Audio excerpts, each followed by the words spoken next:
Alright, Ghostbusters 2. We gotta do this fast because it's very, very late. It's like a week late. But my main takeaway from Ghostbusters 2 is that it's fine, but not as good as the first one. Bill Murray's character is still the worst. I hate that he has no character arc, and he doesn't change anything about himself, and he's still the worst, but then he gets his happy ending at the end. I hate it. I like Dan Aykroyd's character a lot. I like how passionate he is about it. I think that works really well. I like some of what they do with Rick Moranis in this. The bit in the courtroom with him as the lawyer, I think is a really fun extension on his character. I wish that they had given the secretary something to do other than just pair her with Rick Moranis. I thought that was pointless and went nowhere. I feel like they could have had a little subplot with her as the secretary and just show some skill that she's developed and just give her a little thing to do. And like the first thing that comes to my head is like, we've got all these different types of ghosts in these movies that we never differentiate between. We don't know what the differences between them are, and I don't think that should be the focus.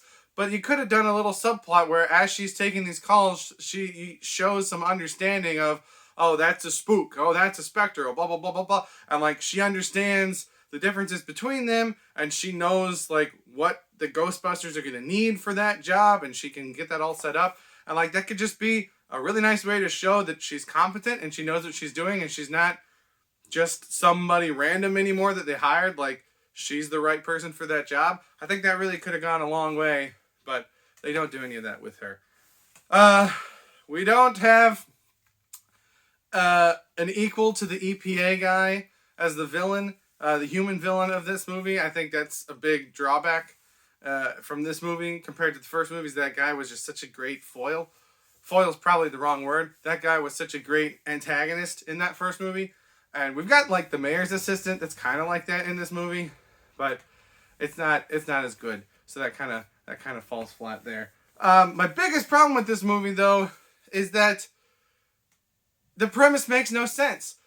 Hundreds, if not thousands, of people saw a giant marshmallow man in New York. Why do people still think ghosts aren't real? Why does the court system still not accept that as part of testimony? Like, it makes no sense. The world should be beyond this by now. And I think the montages might be confusing because with what we see in the montages, it would suggest that ghost activity is common and that people are starting to understand it and acknowledge it and take care of it. But that's not how the rest of the movie works. So I don't know if the montages are not representative of a normal day, if it's like a and it's just like over a very long time span, we literally see every single ghost that they caught, and it's not actually that many overall. But like it makes you feel like there should be a lot of activity, which would then lead to skeptics not being as big of an issue. So that's really weird. Other notes that I wrote down: Bill Murray's brother is in this. The boss from Christmas Vacation, which is great. I like that guy a lot. We get Peter MacNicol. I don't know how you say his last name. I just saw him in the Dracula spoof movie that I watched a couple weeks ago. And I know him from Marvel's Agents of S.H.I.E.L.D. as Professor Elliot Randolph. And that Dracula movie is the only other thing I've ever seen him in. And now I see him in this. And I'm like, oh my gosh, this guy just keeps popping up. So that was kind of neat for me. I wrote down at one point, the streams definitely crossed. Because the first time they used their proton packs, definitely looks to me like the streams are crossing. So I don't know if during the TV show run, there's a canon reason for why that's not a big deal anymore. Or if they just didn't care. That was kind of weird. And then my last note was that it's the ending from Elf, which I realized this came first, and so Elf stole the ending from this, or they both stole it from something else. But the idea of, oh, we need everybody to feel good and improve everyone's spirit, and we're going to do that through singing.